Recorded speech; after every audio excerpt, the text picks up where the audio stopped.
Muito bem, 8 horas 20 minutos depois do podcast do intervalo. Quer dizer, né, esse podcast, não, hoje tranquilo, de boa. Sempre assim, mais à vontade, os bastidores sempre, né, mais tranquilo. Mas com relação à entrevista de hoje, voltamos com o Fábio Ribeiro, secretário de Obras do município de Campos, de Infraestrutura também, conversando ao vivo conosco no oferecimento de Proteus, serviços de saúde e medicina ocupacional. Unimed Campos, cuidar de você, esse é o plano. Laboratório Plínio Bacelar e Vacina Plínio Bacelar, cuidando bem de tudo que te faz bem. Campos que amanheceu com um tempo chuvoso nesta sexta-feira, segue assim, clareou um pouco mais, mas segue nublado aqui na área central e tem 27 graus de máxima prevista para hoje. Meu caro Rodrigo, então eu convido você para fazer a gentileza de abrir esse bloco e a gente seguir na conversa aí com o Fábio Ribeiro. Tá certo, agradecer mais uma vez a presença aqui do Fábio, é sempre um prazer recebê-lo aqui. Ele falou que já esteve aqui algumas vezes, acho que desde que eu estou completando 5 meses de programa, eu recebi Fábio no final de 2022, quando ele estava saindo da presidência da Câmara, e depois eu só recebi ele enquanto já secretário, mas acho que depois você teve uma entrevista com ele que eu não estava, né? Mas faz tempo que o Fábio não sai nas páginas da Folha, e amanhã... O Aloysio estava aqui, né? E parte dessa entrevista vai sair amanhã, aí, né, alguns trechos dessa entrevista, não tem como a gente colocar lá toda, né? A gente vai falar, claro, né, sobre alguns trechos dessa entrevista. Eu começo trazendo uma pergunta lá do grupo Opiniões do Folha no Ar também, né? Um abraço também ao Aloysio. Secretário, quais as vantagens e desvantagens de ser um homem de confiança do prefeito Vladimir Garotinho? Olha, eu acredito o seguinte, não é homem de confiança do prefeito Garotinho, eu acho que Vladimir, eu acho que ele tem várias pessoas de confiança, eu acho que o governo é um somatório, né? Ninguém faz nada sozinho, prefeito, presidente, governador, editor, né? Ninguém faz nada sozinho. E para você ter sucesso, você tem que ter várias pessoas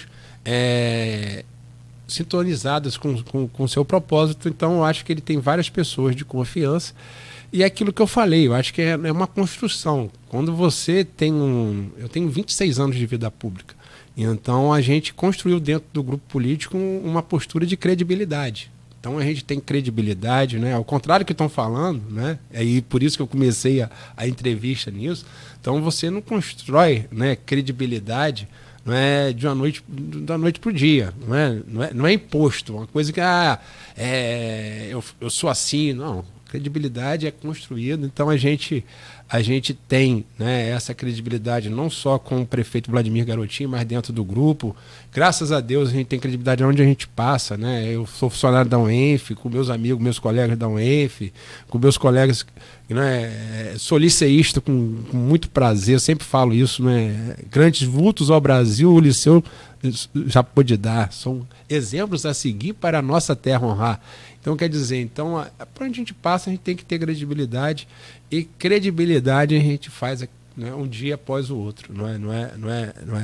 E desvantagem, quando você tem um projeto, que é o projeto, o nosso grupo sempre teve projeto, e o nosso projeto sempre foi, né, voltado para o interesse da coletividade, sempre foi do interesse do cidadão, principalmente aquele que mais necessita, não é?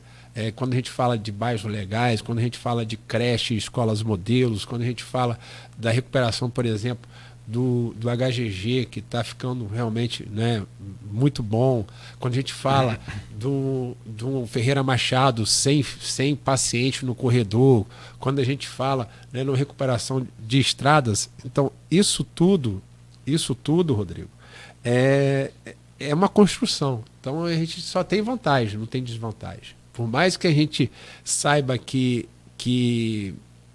às vezes a gente, por aquilo que eu falei, quem faz muito incomoda quem não faz, entendeu? Então, eu acredito muito a questão da minha citação na Câmara, né, até minha passagem na Câmara, a isso, entendeu? Quem faz muito, quem faz pelo povo, quem trabalha honestamente. Pô, eu hoje, graças a Deus, aos 55 anos, mas eu tô bem, tô um garotinho, sempre um garotinho.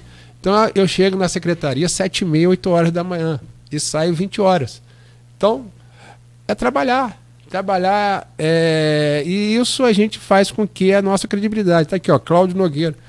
Pergunta a ele, quando ele me entrevistou aqui, ó, no outro estúdio desse prédio aqui, a primeira entrevista dele, eu tive que subir essa escada correndo, porque eu estava atrasado, mas também estava mais novo, então eu cheguei sem estar. Não sentiu tanto.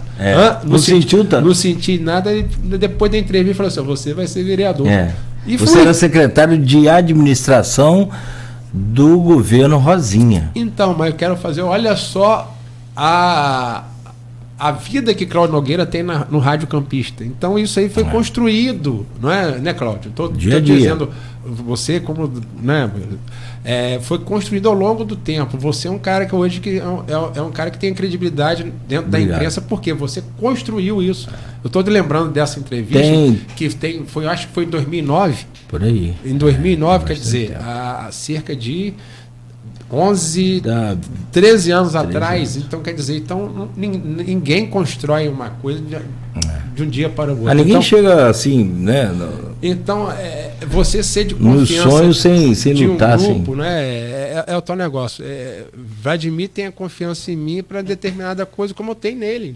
Então acho que isso é uma parceria que a gente não constrói de um dia para o outro. Então, desvantagem eu acho que não tem. E como, agora falando mais de Vladimir, já que você falou isso, como que como que você vê o Vladimir? Você acredita? Já tem pesquisas feitas que algumas pessoas questionam, né, que Vladimir não está com essa aprovação toda na rua. Isso inclusive é falado na Câmara, né, que quem andar pelas ruas vai ver que o Vladimir não está com essa aprovação toda. Como é que você visualiza isso? Você acredita na reeleição de Vladimir? Falam em primeiro turno? Você acha que essa projeção, pelo que você percebe, é possível? Olha, a questão do futuro, eu acho que é a questão primeiro da vontade de Deus e do povo. Não é? A gente fazer uma análise da possibilidade. O que eu vejo, né, quando eu saio com o Vladimir, quando a gente faz visita em obras, quando a gente sai para a rua, eu vejo um prefeito muito diferente daquilo que foi, vamos dizer, Rafael Diniz, porque a gente tem que fazer referência ao último prefeito. Vladimir é uma pessoa que atende todas as pessoas. Na rua ele para, ele dá atenção e dá resposta. Então isso já é uma coisa diferenciada, ele dá a resposta. Quando a pessoa pede uma coisa para ele, quando pode, quando não pode, não pode. Então ele é diferente, né? É um cara carismático, é um cara que tem atenção, acho que ele tem esse talento, esse dom de fazer, né, de trabalhar pela cidade. Então ele até hoje eu vi até uma frase dele, né, eu acho que exprime muito o que ele é. O nosso sucesso está em amar o que a gente faz. Então a gente vê que ele sente esse amor pela cidade de Campos, ele quer fazer o bem, não é? Errar, todo mundo erra, né? A gente não vai acertar 100%, né? Mas Vladimir hoje ele tá conseguindo fazer, não é, aquilo que ele se propôs, que é tirar Campos da inércia. Nosso município estava parado. Vamos voltar à questão da obra. Quanto que foi investido em 4 anos do governo Rafael Diniz? Nada. Né? Muito pouco investimento. Hoje a gente tem, né, um investimento em obras muito grande. Por quê? Porque ele conseguiu, né, aquilo que eu falei, recuperar a capacidade de investimento através de medidas duras no início, né, através de parcerias com o Estado e com o governo federal. E isso porque ele faz o que ele ama. Então eu acho que a questão da reeleição dele hoje é uma questão natural, porque por que você vai, né, lembrando do Cláudio aqui, que também já foi narrador de futebol, porque você vai trocar um time que está ganhando, entendeu? Você acredita nessa reeleição em primeiro turno, até pela articulação política que ele tem feito? A nossa cidade estava perdendo, agora está ganhando. Então eu acredito que sim. Eu acredito que se a gente continuar essa pacificação, a gente não vai ter, não é, nomes para nem razão, né?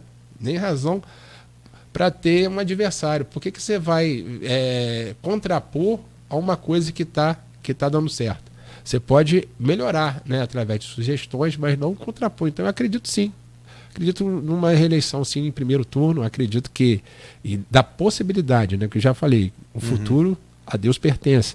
Mas da possibilidade, sim, ele está conduzindo bem, né?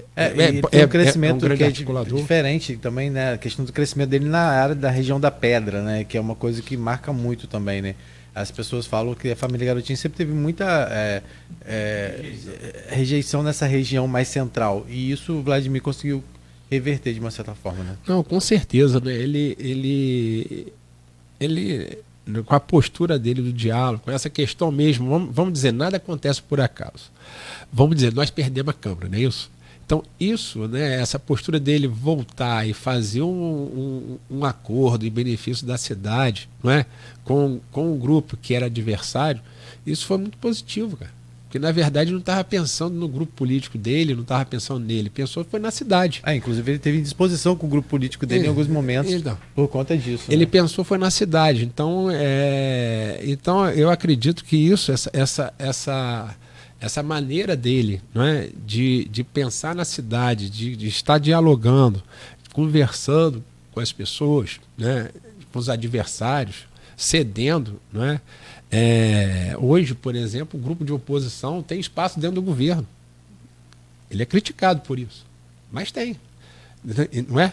Então, quer dizer, isso faz com que o cidadão comum tem um olhar diferenciado para o prefeito, porque na verdade hoje ele quer fazer aquilo que tem que ser feito. O prefeito tem que fazer, que é governar a cidade. A gente vai falar sobre adversários já? Você quer falar aí? Pode pedir ao Fábio aqui para sequestrar aqui a habilidade do Aloysio, ou pelo menos sempre a pergunta que ele faz. Qual a nota que você dá hoje para a administração com erros e acertos, como você falou, do Vladimir? Você já deu em outras épocas também, mas hoje, já passados aí os 2 anos, em que você já citou aqui que foram medidas não tão simpáticas que precisaram. É aquele período do remédio amargo? Então daqui para frente agora vamos só de coisa boa. E qual a nota você dá para o prefeito? Primeiro, a gente tem que ver... aproveita também para a Câmara Municipal. Qual a nota você dá hoje? A gente tem que saber que também a cidade é dinâmica. Então aquilo que a gente analisou lá no passado, né? Eu continuo dando nota 10 para o Vladimir. Eu acho que eu dei, a última vez que eu analisei, eu acho que dei nota 8 para o governo, que eu acho que o prefeito está num patamar, o governo está em outro. Mas eu acho que o governo melhorou, entendeu? Eu tenho certeza disso. Então hoje eu dou uma nota de 8,5 para 9 para o governo também, porque você vê, né, e vou justificar, você vê hoje a educação, né, com um formato melhor, não é? Com um formato bem melhor do que começou o governo. Você vê uma saúde melhorando. Tem que melhorar? Tem, mas melhorando todo dia você avança, né? Com abertura de novas UBSs, de novos programas na saúde. Né? Então você vê avançando. Então eu acho que o governo melhorou. E a Câmara, né? A Câmara, eu acho que a Câmara hoje, né? E aí eu tenho que fazer a autocrítica também, contribuir para isso. Eu acho que a Câmara tem que se expandir das portas do Palácio Nilo Peçanha. Então acho que tem que romper, né? O limite do Palácio Nilo Peçanha, da sua sede, né, e trabalhar mais para o povo. Então, eu acho que hoje a Câmara, no meu modo de entender, esse negócio de ficar agredindo, né, A, B, C, D, o povo está cansado disso. Né? Essa questão de pacificação melhorou muito a qualidade do campista, e quem trabalha contra a pacificação hoje, no meu modo de entender, isso é o Fábio, tá? Trabalha contra o cidadão campista. Então, eu acho que a Câmara tem que ter... aí eu não estou falando de A, nem de B, nem de C, estou falando um conjunto de nós, vereadores. Eu também, apesar de estar licenciado, estou me incluindo. Eu acho que a gente tem que romper, né, a Câmara. Então, acho que eu daria uns 6,5 para a Câmara. Tá aí. A gente está falando sobre Câmara, então a Câmara tem agora mais um desafio que começou a ser discutido ontem em audiência pública, que é a Lei de Diretrizes Orçamentárias para 2024, que prevê um orçamento de 2,7 bilhões e pelo que demonstrado ontem pelo Rodrigo Rezende, que é o secretário de Finanças, mais uma vez Campos continua nesse ciclo de dependência dos royalties, que a gente sabe que é uma coisa que não é superada de uma hora para outra, né? Foi muito questionado isso lá, né? Dos 2,7 bilhões previstos, pelo menos 1,2 é vindo de recurso do royalties, que é um recurso que não é incerto, né? A gente não sabe como vai ser uma projeção, né? Então Campos, em relação a isso, claro que você mais uma vez foi lembrado, porque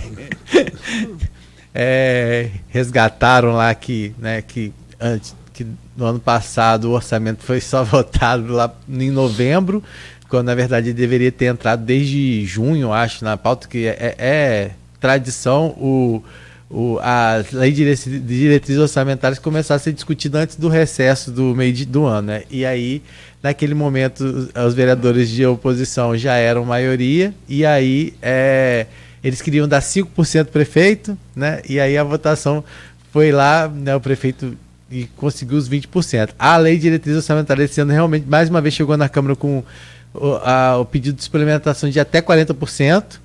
Né, isso já causou lá um questionamento dos próprios vereadores e também de algumas pessoas que participaram da audiência pública. Por que 40%? O próprio Juninho Virgílio já falou que também não concorda com os 40% e que acredita que vai ficar nos 20%, que ele acha que é o ideal, os 20%, mas hoje a Câmara tem a maioria, né? A base tem a maioria, então, diferente daquela época, isso hoje... Então, agora... O Fábio hoje está de volta ao outro lado do balcão, como secretário, ele pode falar sobre esse percentual aí de remanejamento, principalmente numa das secretarias que mais se movimenta com relação a isso. Mas só para ele desculpa falar... Não, é perfeito isso mesmo. Até para ele falar sobre essa questão do orçamento, como que ele visualiza, Fábio falou em relação ao poder de investimento, né? E uma coisa que chamou também a atenção no orçamento apresentado, que ano que vem, né, vai ter uma redução de 5% no poder de investimento no orçamento, né, o que o município prevê como investimento. Então, claro que também não é um valor pequeno, mas, né, houve uma queda nessa questão de investimento para 2024. Como que o Fábio está vendo essa questão do orçamento, Fábio? E a pergunta que o Cláudio fez em relação aos 40%, você concorda ou você acha que... Vamos lá. Então, olha só. Primeiramente, tudo na vida tem que ter um equilíbrio. A gente tem que ter parâmetro, né? E quando a gente... Qualquer exercício que você faz vamos dizer assim, de qualidade de gestão, você tem que ter uma referência. Quando você pega um orçamento da União, um orçamento do Estado, não é? Você vê que a suplementação é permitida em 20%. Então, 20% esse número não é um número aleatório. Foi 40% lá para a Câmara, hein? Eu sei, filho, mas eu estou botando a minha opinião. Uhum. Não é?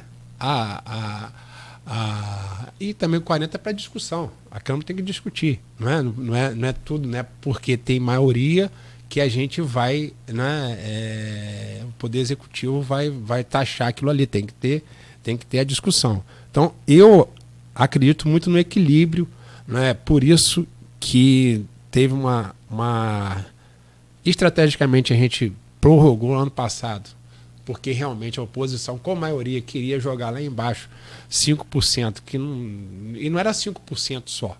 A gente discutiu isso aqui, eu vim aqui na Folha da Manhã, era 5% com um monte de armadilha. Então não era só 5%, não era só a questão linear dos 5%. Então a gente teve essa resistência e às vezes a gente apanha, mas apanha porque o dever foi cumprido. Então hoje tem 20% porque chegou-se a uma discussão democraticamente após, né, de um acordo de pacificação em que o ideal seria 20%. No meu modo de entender, o ideal é 20%. Eu devendo 20%. Entendeu? Isso é a minha opinião, não é?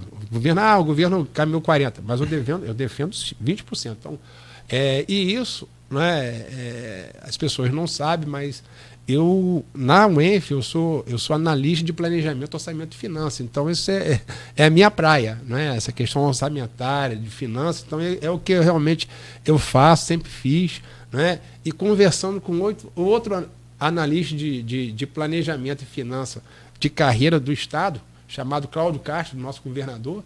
Então nós chegamos a essa conclusão. O ideal, não é, realmente é 20% de suplementação. Não tem assim, pode ser discutido um maior número, mas você tem um equilíbrio, né? Você dá ao poder executivo uma liberdade de suplementação e dá também ao executivo, ao legislativo, a questão de fiscalização. Então, esse número de 20% não é uma questão que caiu, é proveniente de vários estudos, inclusive no orçamento da União e do Estado. Então eu defendo aí os 20% que foi, né, para o exercício de 2023. E diga-se passagem, né, que até agora não houve nenhum tipo de suplementação, né? Então, na questão, porque olha só, a gente tem que parar, né, com essa questão que o orçamento é peça de ficção. A gente tem, né? A gente fala peça de ficção. Por quê? O que é orçamento? No orçamento você pega o que foi executado da sua receita e sua despesa, faz uma projeção, né, da receita do exercício anterior e faz a sua despesa baseada naquilo. Então, quando você pega um órgão, por exemplo, vamos dizer que a agricultura hoje execute 10 milhões no exercício de 2023. Para que você vai botar 20 milhões para a agricultura em 2024? Estou dando um exemplo aqui, a gente tem que parar. Então, se a gente faz um orçamento mais próximo da realidade, não é, discutido, aí eu defendo sim o orçamento participativo. É lógico que quando você abre para um orçamento participativo, as categorias, seja de servidores, seja de classe, seja de associação de moradores, vão defender, né, o seu lado. Então, isso, né, então você tem que ter também esse filtro. Mas eu defendo um orçamento, não é, bem próximo da realidade do que foi executado, né? É fácil você ver o que foi executado no exercício anterior e aí você faz uma projeção em cima da questão da receita. Você falou de uma perda de investimento aí de 5%. Apesar do orçamento ter subido 4%, né? O orçamento subiu, a projeção é de 4% a mais do que foi o orçamento ano passado, né? Esse ano chega a 2,7 bi, sendo que o poder de investimento caiu em 5%. Então vamos lá, quando você recupera unidades, ou quando você, não é, a gente vê que eu falei, por exemplo, na área da saúde, que nós estamos abrindo mais UBS, nós estamos reformando escolas, nós estamos abrindo, estamos construindo escolas. Quando você abre mais unidade, mais serviço, você tem um custeio maior. Então isso aí também é natural, né? Nesse custeio maior, você tem também aí uma discussão muito séria que a gente tem, né, que discutir, que é a questão dos servidores e dos aposentados. Sim. Nós temos aí um período... 1,2 bilhão é direcionado à folha de pagamento, encargos sociais e tal. Então, a gente tá vindo de um momento de crise, mas aquilo que eu falei, se a gente recuperou a capacidade de investimento, a gente também tem que recuperar a obrigação, que é constitucional, né, de você estar reajustando o salário do seu servidor, do aposentado. Então a gente tem também que deve também estar previsto aí, né, desse 1,2 bilhão, né, que é, se eu não falho a memória, eu acho que foi 1 bilhão, né? No ano de 2020, despesa de pessoal. Então teve um aumento maior. A gente vai ter um concurso também agora que está sendo anunciado. Então já tem que se prever em 2024 o custeio desses. E eu lembro a vocês. Eu lembro de vocês todos que nós temos um TAG com o Tribunal de Contas em que 2025 é 0% de royalties na folha de funcionário. A Vladimir já foi lá várias vezes, te interrompendo, tentar rever várias vezes. O último agora em março. Sim. Agora recente. Não conseguiu ainda não. É isso aí que eu chamo a atenção. Por quê? Porque a gente sabe que tem que ter o reajuste, a gente sabe que tem que ter concurso, mas a gente sabe que tem que aumentar o recurso próprio. Então, isso aí não é... vamos trazer mais indústria, vamos promover as vocações do nosso município, beleza, mas nós temos que... Isso todo, não é? A gente que tem responsabilidade, a gente tem que estar com isso, né, no radar, porque...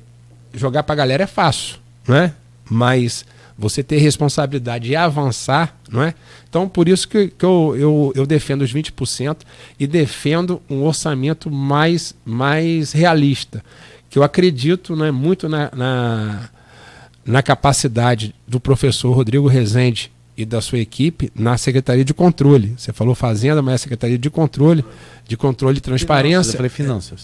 Não, Controle e Transparência é o Rodrigo Rezende, e Finanças é o meu amigo, tem que mandar um abraço para ele, que foi meu professor também da vida pública, o meu amigo, fiscal de renda aposentado, Márcio Morales. Sim. Eu comecei a vida pública com ele era fiscal de ISS, Construção Civil, aqui na antiga Secretaria de Fazenda. Cláudio, você não lembra não, Rodrigo, você é novo, mas Cláudio Beto lembra, aqui na Praça São Salvador. Hã?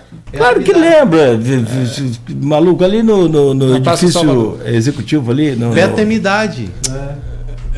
Tem minha idade. Que idade, Rodrigo? Um pouquinho. Não viaja, não. Beto tem 50 anos, rapaz. Então, quer dizer,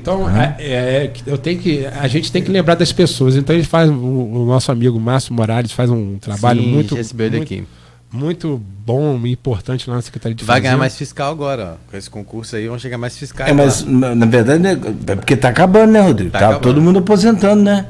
Exatamente. Hoje, se não me engano, tem 3 fiscais. Sim, Toninho Viana acho que já foi também, né? Aposentou. Fábio, a gente vai direto? Bora. Hoje foi 14 minutos só para acabar. Vou virar a chave do orçamento então, porque, rapidinho, só para... a gente vai falar das obras ainda, tá, Fábio? Vai dar tempo de você falar aí de projeções aí que você espera agora para esse segundo semestre e para o ano que vem em relação à sua pasta aí. Mas você fala em adversários, né? E que agora há pouco, retrocedendo lá a sua outra fala sobre a questão de Vladimir. A gente tem visto agora, né, Caio, de uma certa forma, ressurgindo, né? Porque o Caio tem essa sazonalidade, muitas vezes as pessoas questionam muito isso, que ele vem pelo eleitorado e depois some. Mas agora ele assume uma vaga, né, na Câmara Federal, que a gente não sabe, né, há quanto tempo, né? Porque tem toda uma articulação, tem outros suplentes envolvidos, né? Agora, recentemente teve uma polêmica envolvendo o PSD, que é o seu partido, que é o partido que ele preside hoje, né? Que inclusive na Câmara, apesar de ter maioria na base do prefeito, o PSD, tem como líder de governo uma pessoa que é da oposição, que é o Bruno Viano, que fala que é independente, mas faz parte de um grupo só que é independente oposição independente. Como é que você visualiza isso? Como você visualiza a chegada de Caio? Você acha? Eu vi que o Vladimir teve e tanto o Vladimir quanto o Caio tiveram uma relação de troca de ofício, se colocando à disposição. Como é que você vê a chegada dele lá? Você acredita que isso possa mexer nessa vantagem que hoje o Vladimir tem em relação a 2024? Não, primeiramente eu não poderia, a minha posição não poderia ser diferente de desejar sucesso a ele, que ele possa estar contribuindo com Campos, né? Na verdade é um deputado federal de Campos, né, que está assumindo, e a gente deseja sucesso, mas também espera que ele use o mandato, ou exerça o mandato dele em benefício da nossa população, e eu acho que não tem que ser diferente, tem que ter parceria sim com a prefeitura, com o chefe do executivo. Isso tudo, né, você tendo a visão do coletivo. Não acredito que isso, né, vai reverter qualquer posição do Vladimir. O Vladimir é aquilo que eu falei, ele hoje está numa crescente, né, eleitoral, política, por quê? Em decorrência do exercício, né, que ele tá sendo prefeito, que tem que ser, não é? E a gente espera que Caio seja o deputado federal que tem que ser, não é? Então, para quê? Porque isso é o benefício do nosso município, né? Se ele conseguir emendas, né, na área de saúde, na área da educação, né, se ele conseguir, né, projetos, como o prefeito Vladimir Garotti, quando foi deputado federal, conseguiu emendas para o nosso município, fez um projeto importantíssimo que ainda está tramitando lá no Congresso, que é a questão da transformação, da classificação do nosso, né, a questão do semiárido, não é aquilo que quando eu fui presidente do Parlamento Interregional eu defendi muito, né, que vai mudar a realidade dos municípios das regiões norte e noroeste do estado, né, porque a gente tem aqui, né, vizinhos né, limítrofe conosco, o Espírito Santo, que a alíquota do ICMS é lá embaixo, o Minas Gerais, que a alíquota do ICMS é lá embaixo, todos os dois fazem parte da Sudene, a gente não faz. Então, quer dizer, e nós, né, da região norte, noroeste, nós estamos um pouco afastados da capital Rio de Janeiro. Então, quer dizer, então, o tratamento é muito desproporcional. Então, foi um grande projeto. Então, eu espero que o Caio, assim como o Felício Laterça, né, que foi o relator desse projeto, pegue essa bandeira, traga benefícios para a nossa cidade. Então, L1440. De 2019, de autoria do Vladimir Garotinho. Então, eu acredito muito nisso. Está no Senado, cara. Já está no Senado. Eu sei, eu torço muito nisso, eu torço muito para isso, que ele tem um bom desempenho para o benefício do nosso cidadão. E eu acho que isso aí, para mim, é lógico que você surge mais uma pessoa no cenário, né? Mas se o Vladimir continuar, né, com esse desempenho que tem, né, que eu falei que está diferente nas ruas, né, e está diferente na gestão, com responsabilidade e fazendo a coisa certa, não acredito que não tem alteração não. Tá? E sua relação com o PSD, como é que fica? Olha, eu tenho muito orgulho de ter sido presidente do PSD em 2020. Né? Nós elegemos o prefeito e 4 vereadores. Então, quer dizer, isso aí é uma coisa que eu agradeço a Deus por ter, né, conseguido, né, esse sucesso na eleição. Né? Elegemos o vereador Fábio Ribeiro, Frederico Rangel, Dandim de Rio Preto, né, que hoje bate na gente, mas que estava no nosso partido, né? Cassiano Tavares, né? E depois, né, com a minha saída, hoje o vereador Álvaro Oliveira, que é o primeiro suplente do partido, está lá como líder do governo. E o prefeito Vladimir Garotinho. Então, a relação com o PSD é uma relação de respeito. Né? Eu acho que a base do PSD de 2020 é base de governo, por mais que a gente saiba que tem aí uma alteração, né, com a vinda do Eduardo Paes, né, sendo presidente regional. Ele teve uma postura, né, diferente aí convidou o Caio Viana para o PSD. O Caio, né, você está falando do Bruno Viana, mas o Caio Viana, né, ele é do PSD também. Sim. Então, e a gente... Inclusive jogou na sua conta aí, negócio que não prestou conta, que o partido estava... mas foi esclarecido, todo mundo joga na minha conta, mas acontece que a responsabilidade de prestar conta era dele, né? Eu vi então, depois uma nota sua, né? eu tinha acabado meu mandato em outubro, então eu não podia prestar conta, quem tinha que prestar era ele. E resolveu isso? Olha, eu espero que tenha resolvido, né? Coisa fácil de resolver, não é nada difícil. Pode dar alguma consequência para você, por exemplo, como candidato? Nada, porque a responsabilidade não é minha. E também não é difícil, era só pegar a questão da declaração do contador e ir lá prestar conta. É uma coisa fácil de sanear. Então quer dizer, não é nada demais. Então, já vi coisa fácil da cada problema. Hein? Já vi coisa fácil da cada problema. Mas estou falando com você. Se não fizer o fácil, fica complicado. Não, é lógico, você tem que fazer. Olha só. Se você quer, aí vamos me atrás já na questão eleitoral. Mas eu não estou falando que o problema é seu, não. Vamos lá, não, mas deixa eu falar com você. Se você quer governar uma cidade como Campos, que aprenda a governar um partido como o PSD Campos. Entendeu? Então o recado é esse. Então quer dizer, eu espero que ele, né, no desempenho do seu deputado, de mandato deputado federal, traga benefícios para Campos e que realmente evolua. Porque o Fábio, né, de 2023, né, aprendeu muito do Fábio de 1º de janeiro de 2021, não é? Então eu acredito que com o exercício disso... Deixa eu fazer uma pergunta a você. Nessa visão de análise política, né? De análise de método de fazer política, que nós conversávamos aqui, até uma parte no intervalo, outra parte a gente falou ao vivo, você falava da força da liderança do Garotinho, depois o próprio Rodrigo falou da beligerância dele também, enfim. Essa geração, Garotinho, Marco Bacelar, esse pessoal passou em termos de atualidade. Não estou tirando nem fazendo juízo de valor do poder deles hoje, não, pelo contrário. Não, é que tem a geração dos filhos deles, do Arnaldo Viana, que inclusive você está comentando agora.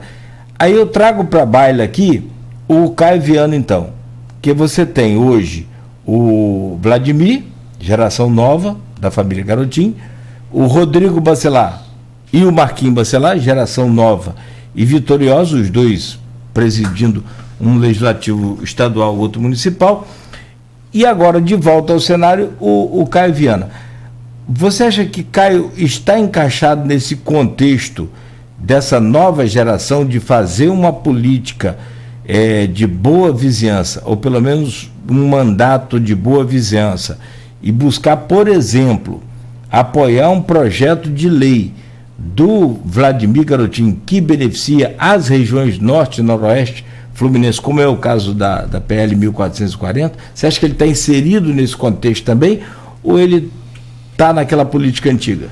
Ô Cláudio, vou ser bastante pragmático, eu torço que ele esteja, no contexto de estar unido para o benefício do município de Campos. Mas hoje, o Rodrigo Bacelar é uma realidade, deputado estadual, 2 mandatos e presidente da Alerj. O Vladimir Garotinho é uma realidade, ex-deputado federal, prefeito de Campos. O Caio hoje é uma novidade, a gente não sabe como é que vai ser o comportamento, estou falando a verdade, né? Ele vai exercer um mandato, né, eletivo pela primeira vez, então a gente não vamos deixar ele exercer para a gente fazer alguma análise. Então hoje a gente sabe o modo, né, de Rodrigo fazer política, o modo de Vladimir fazer política, né? Eu discordo só de você, que eu acho que tanto o Marco Bacelar como o Garotinho, eles estão atuantes, não é? São pessoas que têm, né, que tem, eu acho, bastante importância nesse contexto todo, né? Garotinho ainda é o nosso líder político, né? E eu acho que Marco também seja do grupo Bacelar, então quer dizer, eu só discordo porque são dois políticos, né? Que tipo assim, às vezes a questão, né? Porque a vida é dinâmica, né? Algum modus operandi deles, dois não são mais usados, mas eu acho que 90% ou 80% daquilo que é feito pelos respectivos até porque grupos, os dois são filhos deles. Sejam referência. Então, e o Caio, né? Eu vejo o Caio muito mais herdeiro de Arnaldo do que coisa. Caio está ainda com a vida dele, ainda para mostrar o que veio, né? Já os dois não, os dois são uma realidade. A gente vê, um é prefeito de Campos, né? Lógico que tem, né, toda a bagagem do Garotinho por trás, né? Do Garotinho, da Rosinha. O outro é presidente da Alerj, que também tem a bagagem da família Bacelar. Então, mas são pessoas que já têm a sua vida pública, né, já sendo construída. E o Caio começa agora. Sim.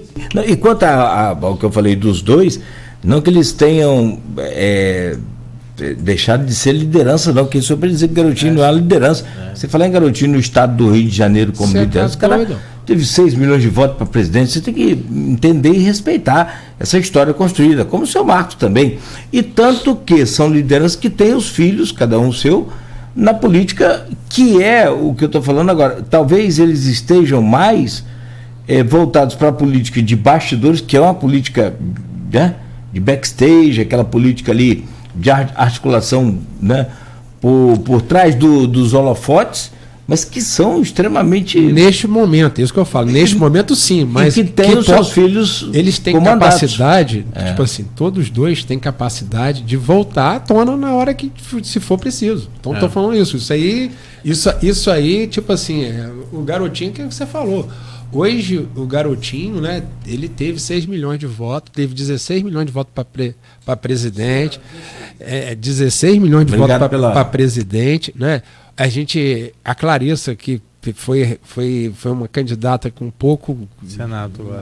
Senado teve mais de 1 milhão de votos no estado, o que para mim recolocou a família Garotinho como protagonista da política do estado do Rio de Janeiro, né? Então, quer dizer, a gente tem que respeitar tanto o Garotinho quanto o Marco Bacelar, afinal de contas, Marco hoje, o filho dele é presidente, um é presidente, né, do parlamento municipal e outro estadual, né? Não é pouca coisa também. Então, mas eu não deixo de forma nenhuma eu falto com respeito. Mas eu acho, tipo assim, que não.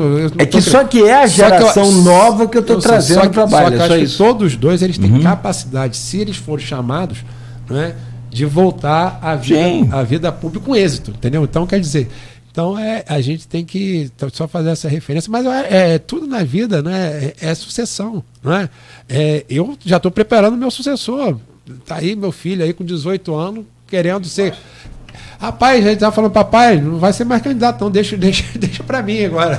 Então quer dizer, a gente, né, e tudo na vida a gente tem que renovar, não é? Inovar. Eu acho que isso tá atenado, né?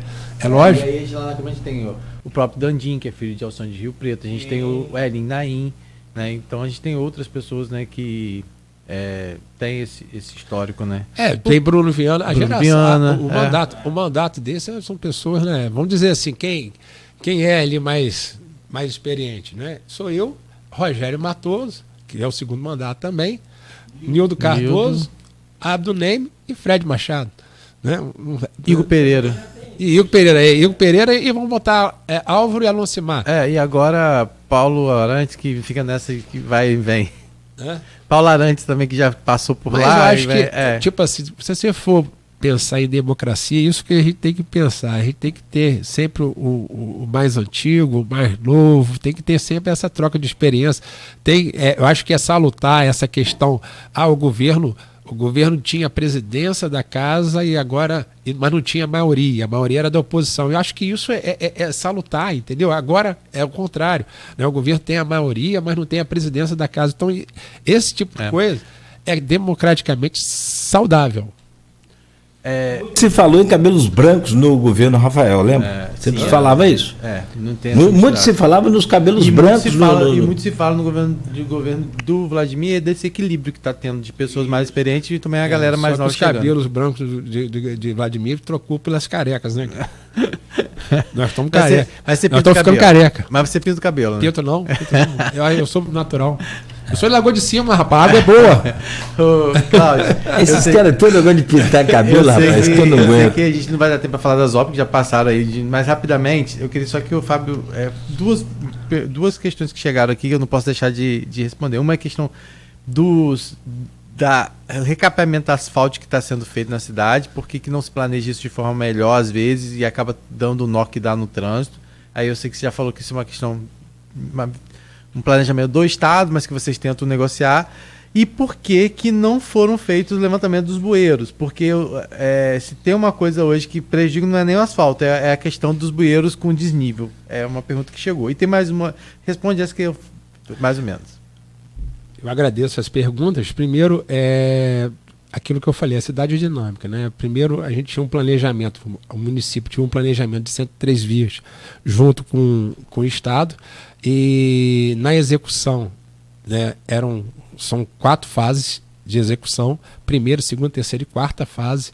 Nós estamos agora completando a primeira fase, né? E eu queria agradecer aí a Secretaria de Estado de Infraestrutura e Cidades e também a empresa metropolitana que atendeu o nosso pedido. Por exemplo, ela ia começar a fazer a Nilo Peçanha ali. Aí eu solicitei que parasse a Nilo Peçanha, porque a Nilo Peçanha não precisava de recapeamento nesse momento, não é? Apesar de estar previsto na terceira fase, não é? E pegou a Felipe Web, que era uma via que realmente estava ruim, não é? E agora está terminando, né? A Riachuelo terminando a primeira fase. Acabando a Riachuelo, termina a primeira fase da execução, né, desse convênio, e aí eles vão voltar para terminar a Avenida São Fidélis, já que a gente estava fazendo o calçadão, eles pararam, né, e fazendo a São Fidélis e o pedacinho que tem da Presidente Vargas, que é do cemitério do Caju até ali, não é, a Rocha Leão, né, aí termina também, né, a segunda fase. E a gente vai parar, né, para planejar, como o nosso ouvinte aqui está solicitando, para que a gente possa estar dando, vamos dizer assim, um pouco melhor, né? Que transtorno tem, obra tem transtorno. A gente não faz um omelete sem quebrar ovos. Então, só que a gente tem que saber a maneira de quebrar ovos, eu já falei isso aqui. Então, a gente solicitou que seja a obra no período noturno, mas a gente entende que o edital não tem essa previsão, né, aí teria que ter uma real, um aditivo dentro do contrato do Estado, para que, não é, porque é custo, quando você pagar adicional noturno. Pagar adicional noturno aumenta o custo. Na questão do bueiro, a gente hoje tem uma ata do município para a questão do levantamento de bueiro e de sarjetas, né, execução de sarjetas nas vias. Eu já dei essa ordem de serviço, nós vamos começar a levantar, já que... Tem previsão? Porque da última vez você falou e não começou ainda. Não, começou na Rua Formosa, a gente já começou a levantar e a continuar, né? A levantar, porque como a gente estava fazendo essa intervenção com a Água do Paraíba, e a empresa, né, essa ata é a mesma, né, da limpeza de galeria e a questão da execução das sarjetas e do levantamento de bueiro, a gente está continuando com a Rua Formosa. Vamos entrar na Avenida 28 de Março, então a gente já começou já. Então quer dizer, mas o contrato do Estado não previa isso, entendeu? A obra do Estado não previa esse levantamento. Então a gente estava dependendo muito de um aditivo também do governo do Estado. Então a gente preferiu vai ser feito. Dar continuidade, né, ao nosso contrato mesmo.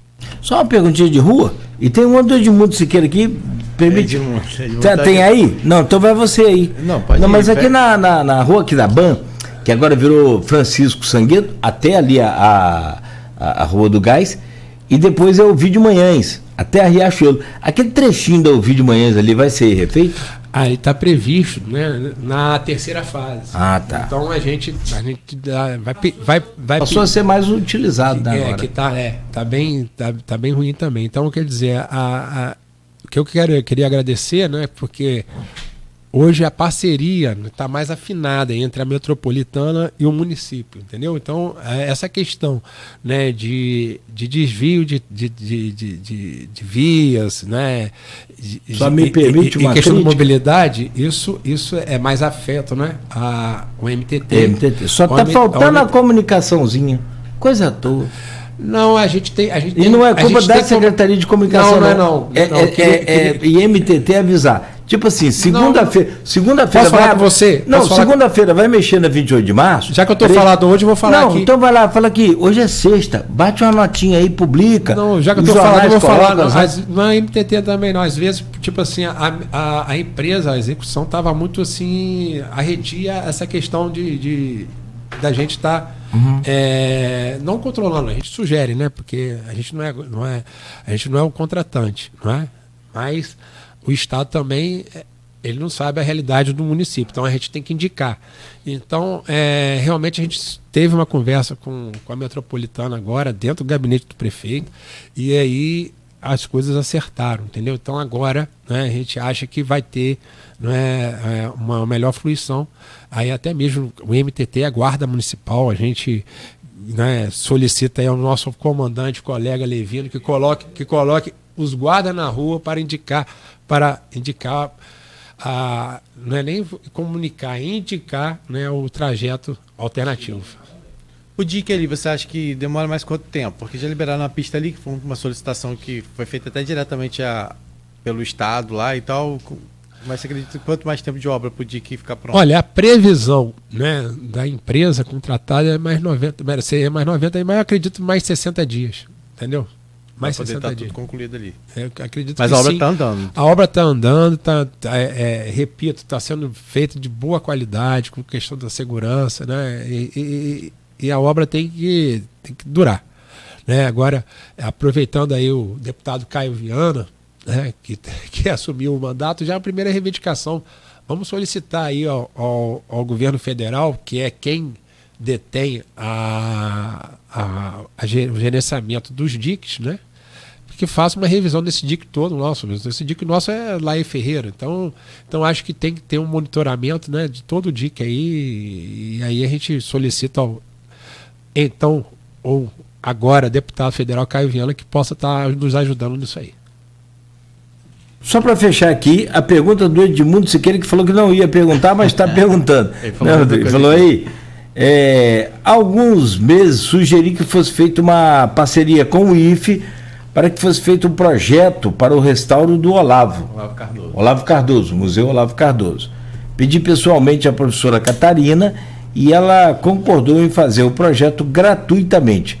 Vladimir me falou que, tendo o projeto, faria a obra, mas não foi feito até agora. Como está essa iniciativa? Você está a par Olha, disso? a questão do convênio com o IFE, eu confesso que eu não estou sabendo. Eu não estou sabendo, mas a gente está ultimando o relatório técnico da Secretaria para a contratação, né, do projeto do Olavo Cardoso, entendeu? Agora, essa questão cultural é uma questão que a gente tem que estar...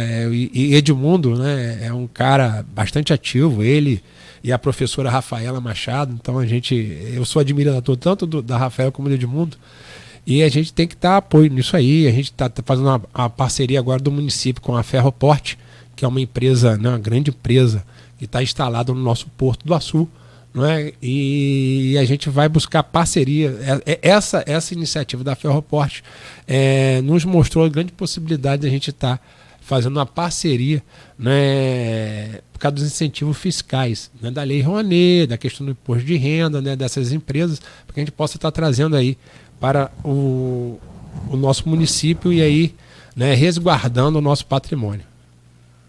Perfeito, Fábio. São 9h11. Nós queremos te agradecer muito pela visita mais uma vez aqui ao programa, por estar conosco aqui nesta manhã, pela entrevista. Entrevista essa aqui, como o Rodrigo já disse, parte dela vai estar no... Vai ser difícil escolher a parte, porque tiveram várias partes boas aí, né? Então... Acho que a manchete vai ser a saudade. Não sei. Não sou jornalista, sou radialista, é diferente. São 9h12. Então, eu também estou com saudade da Câmara. Tá com saudade da Câmara? Rapaz, a gente tem vocação. Não, e daqui a pouco você vai estar por lá de novo, então, né? A gente... vou terminar a entrevista... Você desincompatibiliza como secretário e volta a ser vereador, aí segue a campanha como vereador. Isso. Você falou de vocação, né? Vou terminar a entrevista como eu comecei, agradecendo a Deus e a Nossa Senhora, né, por tudo aquilo que a gente vive. Então a gente hoje está num momento, né, muito que para mim, estou muito feliz, né, daquilo que eu estou fazendo. Eu amo servir a minha cidade, eu amo servir o cidadão campista, e hoje eu estou podendo executar, não é? É lógico, né, a gente sabe as dificuldades, né, obra é uma coisa muito difícil, uma pasta muito difícil, porque o município é muito grande, né, a manutenção da cidade foi esquecida no governo Rafael Diniz, e a gente vem retomando, né, então a gente sabe disso, mas o realizar, né, cada paralelepípedo que a gente recupera, cada buraco que a gente tapa, e aí eu vou reforçar aqui, se vocês só me permitindo aqui, já que senão a minha assessora Bianca vai ficar zangada comigo. Gente, o Disque Buraco Zero está sendo um sucesso. A gente está conseguindo, não atender a todas as solicitações. Então, você que tem um buraco tanto no asfalto, e agora a gente já começou com a recomposição do paralelo também no nosso município, ligue para 981 31 1305. Disque Buraco Zero. 981 31 1305. E repete o número que a gente vai colocar lá no grupo também, porque... 981 31 1305. Então, hoje... Buraco Zero, foi? Diz que Buraco Zero. Então, eu até me perdi com o negócio de Buraco Zero, mas eu queria agradecer aqui a oportunidade de dizer que é Deus. Eu acho que a gente tem essa intenção de voltar para a Câmara e concorrer à reeleição, né? Aí a vontade de Deus, a vontade do eleitor. Mas eu estou muito feliz porque eu acho que aquilo que você falou, da confiança do Vladimir, essa oportunidade que ele está me dando de estar servindo o cidadão campista agora, executando, né, e trazendo, e a gente vê a melhoria, né? Eu não sou engenheiro, não sou arquiteto, já até fui criticado na Câmara com isso, mas a gente tem experiência de gestão e a gente tem uma brilhante equipe, aproveitando aí a oportunidade, mandar um abraço para a equipe da Secretaria de Obra e Infraestrutura, arquitetos e engenheiros valiosos, né? Não vou citar nomes aqui, mas só que tenho que agradecer a acolhida e agradecer que a proposta de trabalho, que é trabalhar para o povo de Campos. Eu queria agradecer a vocês, desejar um bom final de semana e que Deus nos abençoe, né, Cláudio? Amém. Nossa Senhora nos proteja com seu manto sagrado. Amém. Valeu, Fábio, muito obrigado. A você. Nossa Senhora hoje tem a festa, né? De Nossa Senhora Auxiliadora. A festa grande de Maria, festa, tradição, que a gente falou ontem aqui no programa, então reforçando hoje às 20 horas, lá com transmissão pelo Instagram também do colégio, né? Do Senza, para quem não puder estar lá pessoalmente, mas quem puder ir, né? Tem que passar antes lá para pegar o convite, tentar o convite na portaria da escola. Certo, Cláudio? Obrigado, Rodrigo. Certo. Fechamos aqui, assim como abrimos também. Agradecendo a Deus, Nossa Senhora. A gente volta segunda-feira, se Deus quiser. Muito obrigado, Rodrigo. Beto, a você de casa. Um bom final de semana para você que está sempre ligado aqui no Folha no Ar. Continue ligado, é claro, na Folha FM. Muito mais música e informação. E a gente volta segunda-feira no oferecimento de Proteus, Unimed Campos, Laboratório Plínio Bacelar e Vacina Plínio Bacelar.